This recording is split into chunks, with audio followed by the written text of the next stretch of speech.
Everyone, and welcome to my channel. Welcome back if you've been here before, and welcome if this is your very first time watching. I'm Jude. I do Eurovision reaction videos, and this is maybe not much of a reaction, more of a prediction. Today I'm going to attempt, now this is before we've seen staging, before we've heard a lot of them live, but we haven't seen a lot of staging. This is pre that. I'm going to predict who's going to qualify. This is my initial running order reaction mixed in with who's going to qualify, specifically for semi-final 1, which is on the 7th of May, which is coming up. That's 3 weeks away. Which also is terrifying because my exams run from the 30th of May till the 7th, or 30th of April to the 17th of May. So Eurovision's right bang in the middle of my exam period. That's why I've been gone for a while. But we're going to get straight back into Eurovision content and let's see who's going to qualify, who's in a bad position here, and who's in a good position. Now, I have got the list, which does not include, now let me just, does not include the pre-qualifiers. In this, I can vaguely remember where they are, but the running order that I have in front of me that I can annotate does not have those. Just a word of warning. It'll be up on the screen as well, probably here or something. But if I do this and nothing shows up, that's because I forgot to edit that in and I'm stupid. But before we get into it, do not forget to hit the subscribe button. It means so much to me. Please hit subscribe. Like the video, support my channel. It means so much, especially in this season as we gear up for the grand final. Also, I have finally been given online press access this year, which means I will be doing live streams the weeks before Eurovision of me reacting live to the rehearsals and seeing the stagings for the first time. Get ready because those live streams are so much fun. You're going to want to be there. So they'll probably be on the 6th of May and the 8th of May. Just get those dates in your diaries. They're in my diary because I have an exam on the 10th of May. Anyway, semi-final 1. Let's go. We start off, I'm going to give a wee run through. Start off with Cyprus, followed by Serbia, Lithuania, Ireland, Ukraine, Poland, Croatia, Iceland, Slovenia, Finland, Moldova, Azerbaijan, Australia, Portugal, and Luxembourg. So, in my opinion, before we started getting all the songs, this was going to be the strongest semi. And I'm not going to lie, it's reasonably strong. It's not a weak semi by any stretch of the imagination. But semi-final 2 is not as weak as we once thought it was going to be. So, we're going to go through this slowly, and I'm going to be ticking off to see which ones I think are going to qualify, aren't going to qualify, I'm not sure, and then I'm going to give you my 10 by the end of this video. That's the aim. We're going to see if we get there. So, Cyprus, Girl Bop. Opening, I mean, Silia's great. Her vocals are really good as well. At the pre-parties, she's been singing. So, I don't doubt that she's going to open the show with a bang. I don't doubt, her choreography supposedly should be good. What we've seen in the pre-parties hasn't been excellent, but she can dance and sing at the same time. Hopeful she is opening, and if you can vote from the start, she's not put at that much of a disadvantage, although at the end stage of the voting she may be. I think Cyprus is, we're already here. Cyprus is my first question mark. Let me just mark that in. First question mark, not 100% sure. Because of the amount of songs, because of this stacked semi, it's really hard to tell. Because then we go straight into Serbia. Ramonda, which I love. It's one of my favourite songs this year. But is going second going to kill it? Going between Cyprus and Lithuania with the up-tempo songs. It's such a dynamic change, and that's good, and that's what they go for.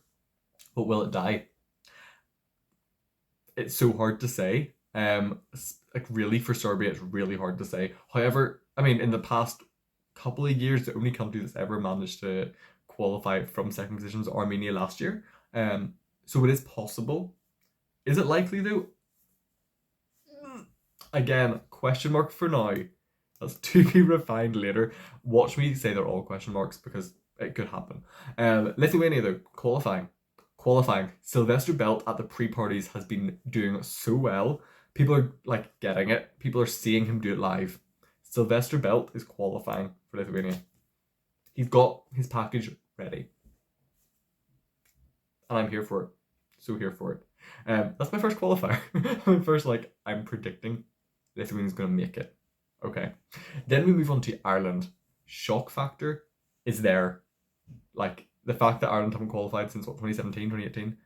Insane. Are they going to do it this year? Will Bambi Thug be the act to qualify? Can they do it? I think so. I'm hopeful. I feel like they have such a new audience that Ireland haven't really been able to grasp before with this dark, dark witchy pop. I think it's not pop is, I guess. I think it's gonna stand out for sure. It's gonna be memorable. Like, you're not gonna watch that and forget it easily. So I think that may lead to some voting. And I think Ireland may be able to make it for the first time in a while. That's it. Very out there. Ukraine, Teresa and Maria, qualifying. There's no doubt about the fact that Ukraine is going to qualify this year. They have one of the best songs this year. If they won the whole competition, it would be very deserved with that song. I love Teresa and Maria. I love Jerry Hill and Aljona. They deserve to qualify, no doubt. And they deserve to do well in the final. I don't think that they're not my winner. And I don't think they're going to win. But if they did, I'd be like, yeah, fair enough. Honestly, fair enough. Poland. We come to the first song where at the pre-parties and live performances and the song, it's a very nice pop song. I, listen to it. I'm the one who built the tower. But I'm not going, I'm just kind of, yeah, sure. And I'm afraid I don't think Luna's going to qualify.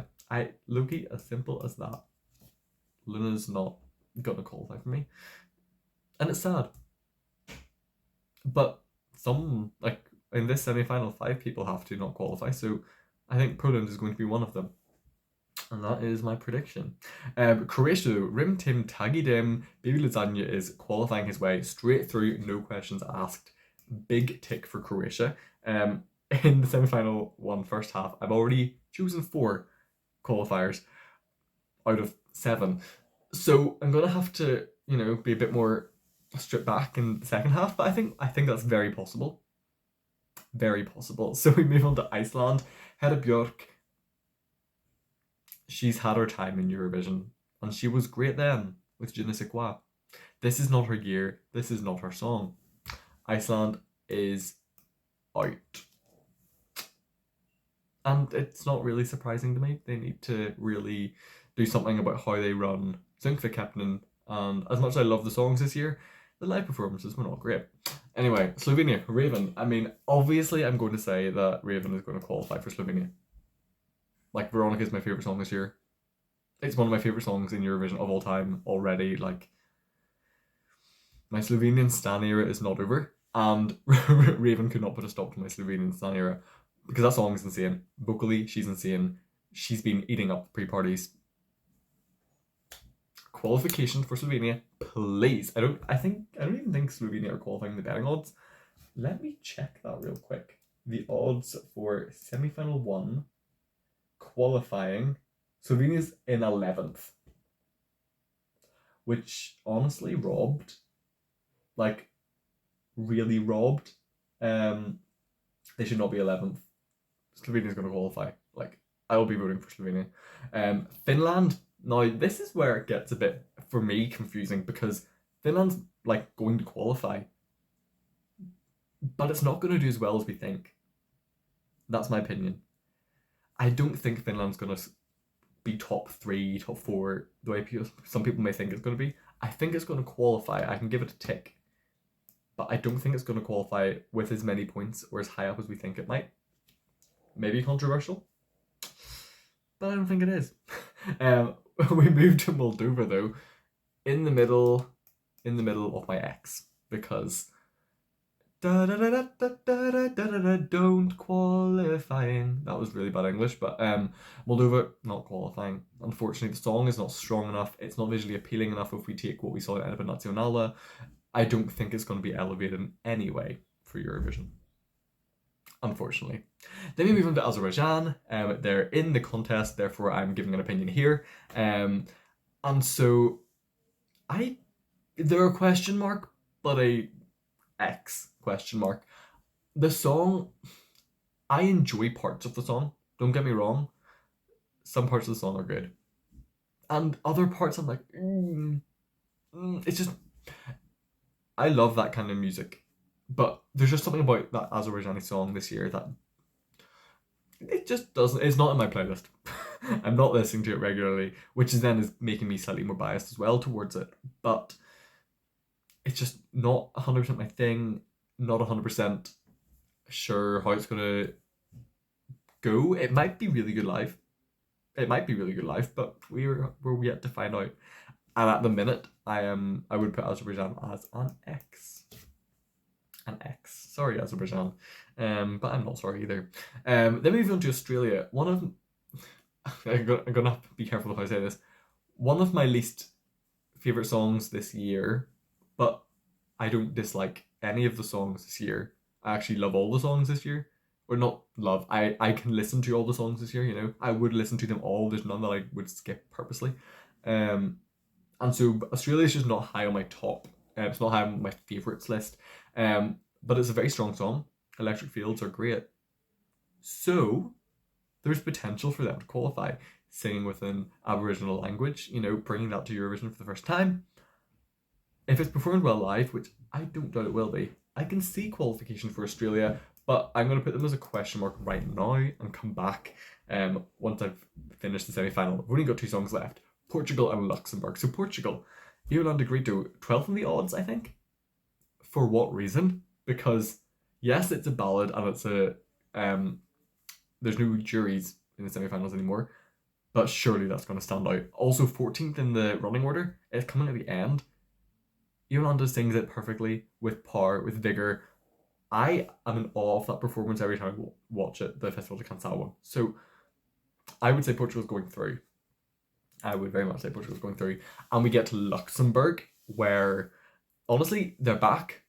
There's hype around them being back in the contest. They're last in the running order, which was probably intentional after they picked the second half of semi-final 1. Luxembourg are going to qualify. You know, the revamp kind of elevated the song a wee bit, just it made it more clear. It just kind of brought it together a wee bit more, which is what a revamp should be. Not a complete change of song, like a bringing together of the whole song to make it more fluid and better, slightly better. I think Luxembourg were going to qualify. And so we now take a look back at the list. Okay, so far we have 8 qualifiers. Yes, 8 qualifiers. So we have Lithuania, Ireland, Ukraine, Croatia, Slovenia, Finland, Portugal, and Luxembourg. 2 spaces left. I'm tempted to give one of them to Australia, being my number 9th qualifier, because I just feel like, you know, the song is upbeat, it's fun, it's very, you know, one world, and stands for a lot of things that Eurovision represents, and so I feel like it fits kind of in. It's gonna grab votes. But then that brings me to the question of who is going to qualify out of Cyprus and Serbia. And something tells me both of them can't qualify. Just with their position in the running order, how early they are. And it's not that either of them are bad songs, because I absolutely love both of them. But I think this is the difference. Well, Cyprus, the odds say, is going to qualify. But do they say that? Or they also say that Serbia is going to qualify. That's just me putting Portugal and Slovenia in over one of the 2 of them. And the odds put Poland in. Why? I think I might have to go with... Well, Serbia is safer because we know it's going to be performed really well. Cyprus could be an absolute mess, but it could also be really good. I'm going to put through Serbia because I want Serbia in the final. That's it. I've done it. Purely out of my own desire for Serbia. Low-key, these are also are they my wanted qualifiers? Not really, not 100% my wanted qualifiers, but predicted: Serbia, Lithuania, Ireland, Ukraine, Croatia, Slovenia, Finland, Australia, Portugal, and Luxembourg. Those are my 10 for semi-final 1. What do you think about those qualifiers? Do you think my opinion, my guessing, my prediction is in any way correct? If so, let me know in the comments below. And if you think I'm completely wrong and I am a complete idiot, then also tell me in the comments below. I want to know, who are your 10 predicted qualifiers, and also who are your 10, desired qualifiers? Or are there any differences between your predicted and desired? I want to know those too. Let me know all of your thoughts and opinions in the comments below. And yeah, if you did enjoy this video, there will be a part 2 coming for semi-final 2, of course, very soon. I say that. I haven't recorded it yet, but it'll be coming. But yeah, thank you all so much for watching, guys, and I will see you on the next video. Bye.